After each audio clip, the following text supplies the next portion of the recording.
sun goes down and most people go to sleep. This is answer box number 1.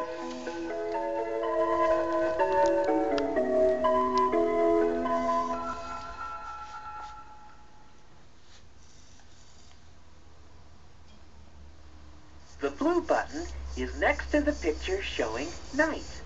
Ready to turn to page 2? So, we have breakfast in the morning. And we have dinner at night.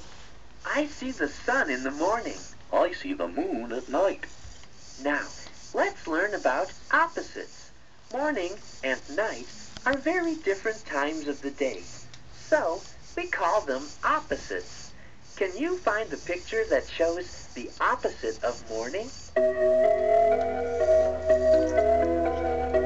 I'm going to press the right button.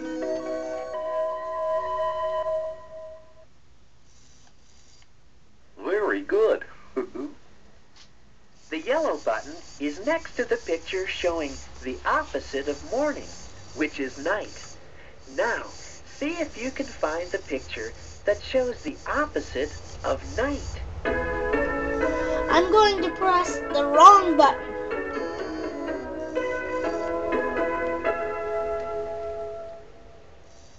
Nope, that's not it. The red button is the correct one. The opposite of night is morning. Ready to turn to page 3?